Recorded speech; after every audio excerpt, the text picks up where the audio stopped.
Hello, Void. How are you doing? 30 or so, still here. Despite it still being in November, I'm now almost through with my October reviews. Then I can get back to my other backlog. Busy. Okay, so got a lot to talk about on this one. And this is a movie I've seen a couple times.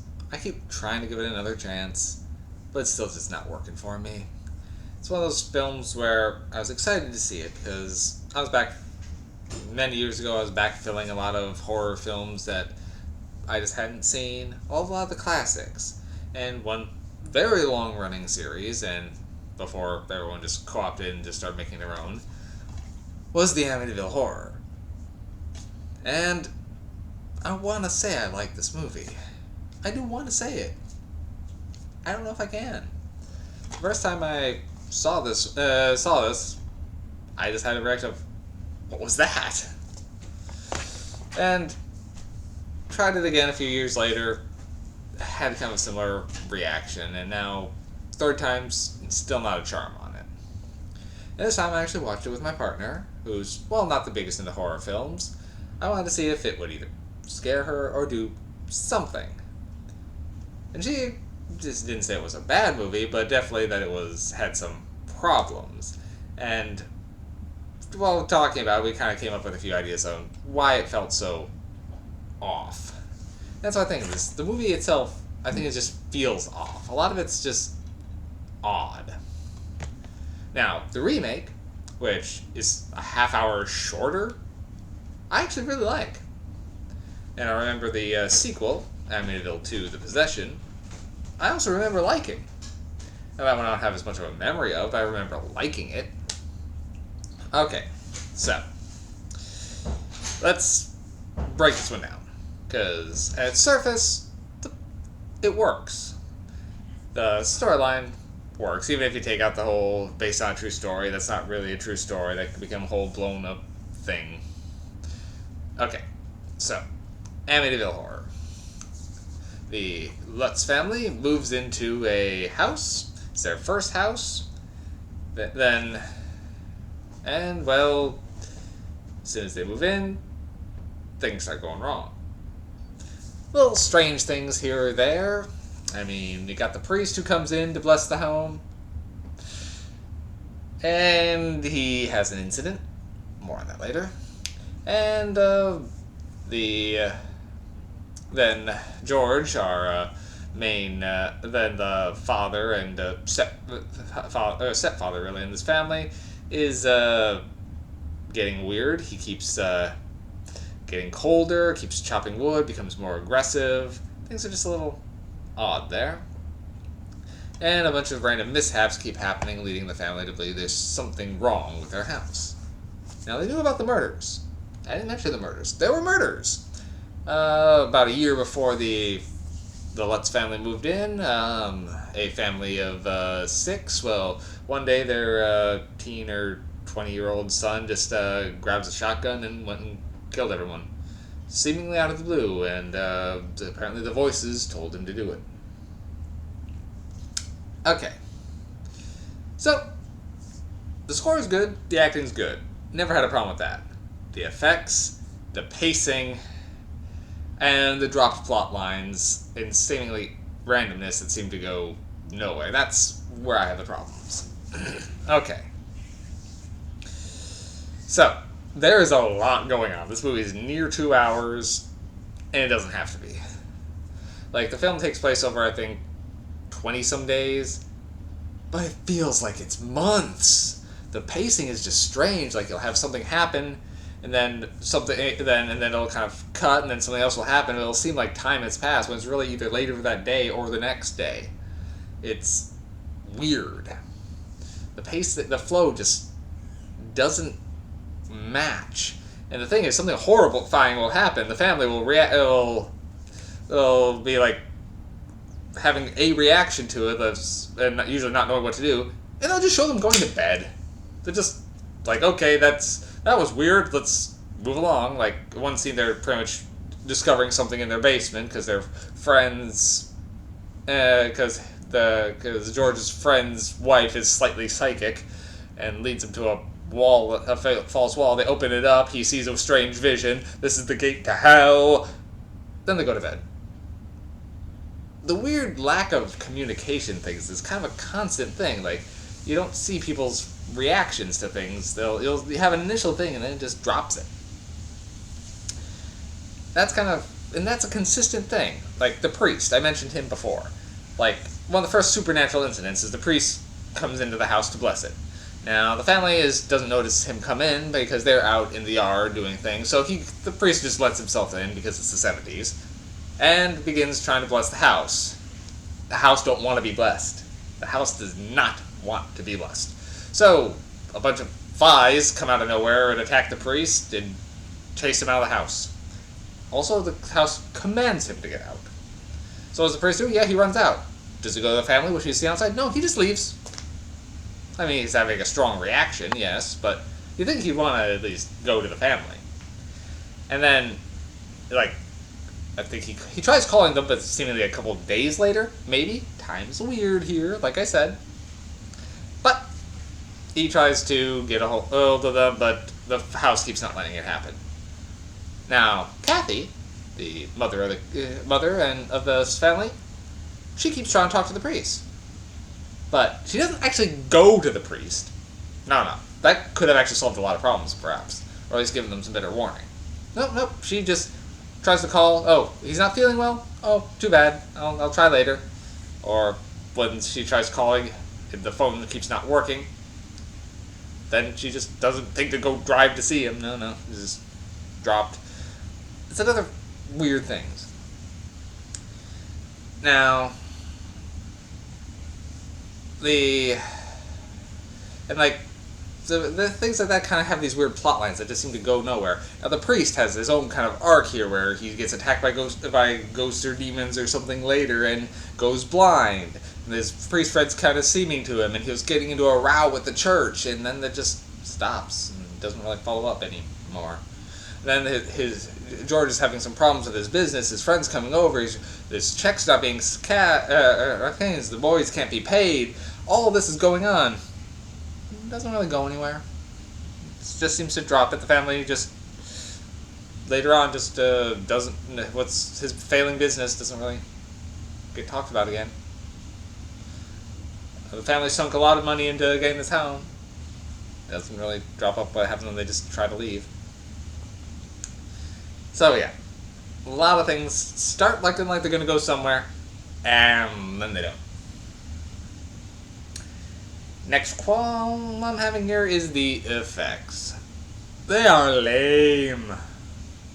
The blood and gore, but rare they are okay. But there's two scenes in particular I just roll my eyes at.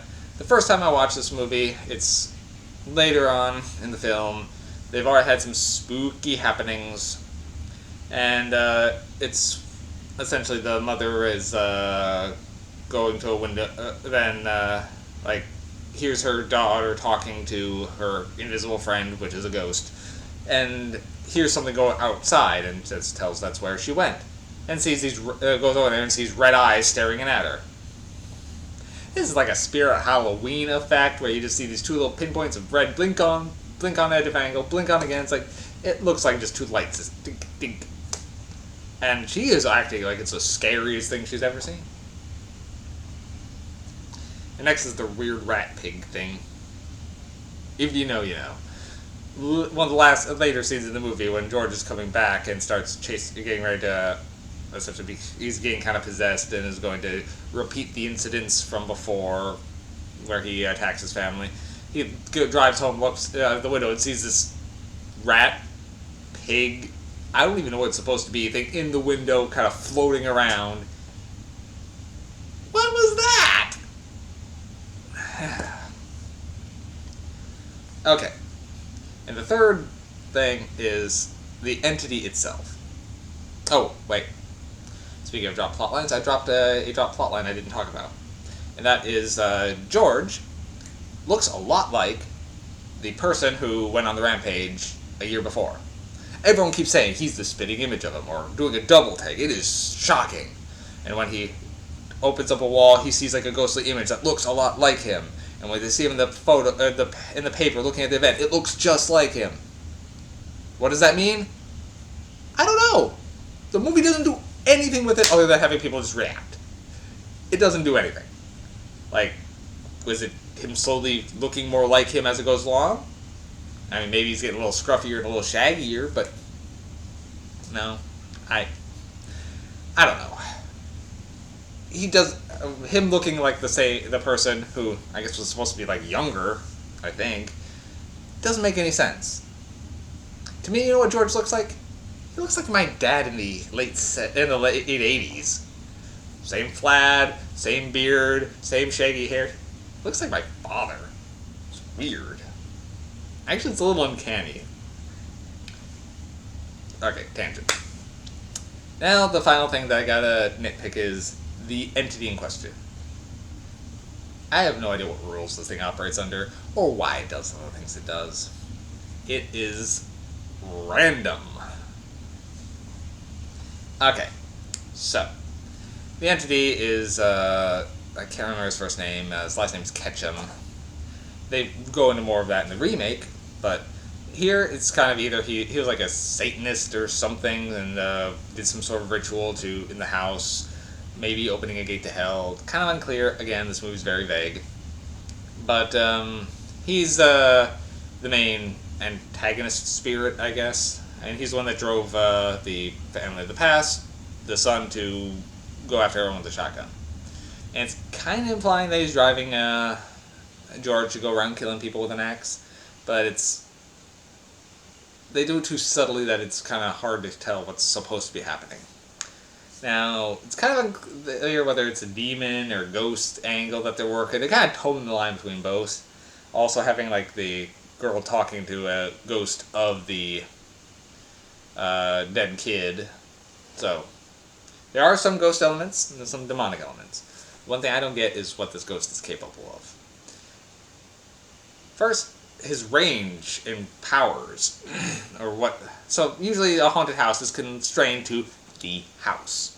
I mean, some things where it's more of a demonic entity, like the Omen, it can range much further because, it's the devil doing whatever the devil do. This seems to be a run-of-the-mill haunting. But the priest reacts very badly when he comes in. Okay, that's fine. It gets driven away. Nun also reacts very badly when coming in. This place hates religious people. Anyway, priest tries calling and gets his hand burned. Now, I can excuse that one because, calling into the house, the phone line, sure. But when the priest is trying to drive back there and suddenly the car just starts reacting wildly, how far of a reach does this thing have? That the kids suddenly start locking the steering wheel, flipping up the hood, and almost killing the priest in a car accident. And then later, the priest is giving a sermon thing. He's just struck blind by this thing. At the church, way far away from the place. What are the rules here? Nothing is clearly established what this thing is capable of. If it can just do things like that, why isn't it doing it to the people in the house when it clearly wants them dead or gone? What is the motivation here? What is the thing after? Other than just being a dick. That's the thing, this ghost is a dick. That's what he does throughout most of it.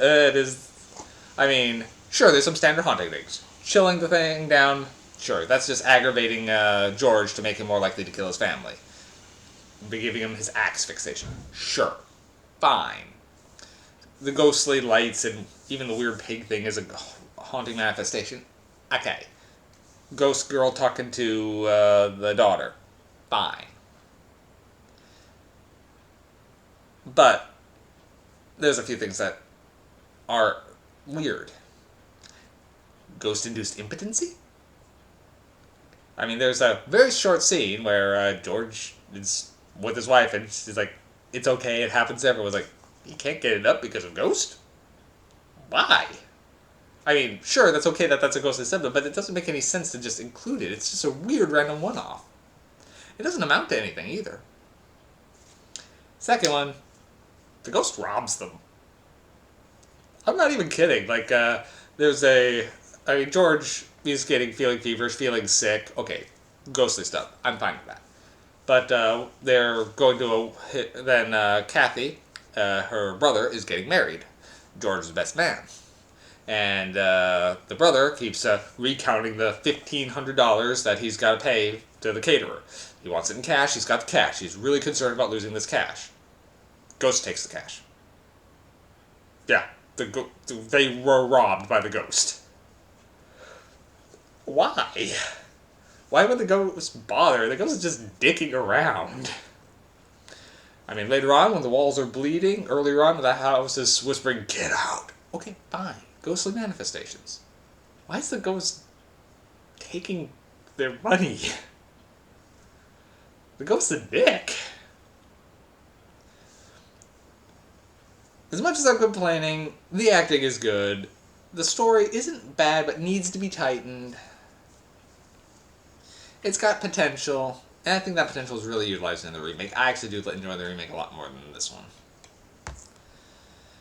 So for this one, for me, 3 MacGuffins. And it would be actually 2 if it wasn't for the parts that do work. So yeah, I keep trying to give the Amityville Horror another shot. It just ain't doing it for me. The Ryan Reynolds remake, I actually did like. So there's things that can work. Taking about a half hour of extra material out is a good start. Alright, Void. I think that's all I got on this one. Been going for a little bit longer than normal because I had a lot to talk about.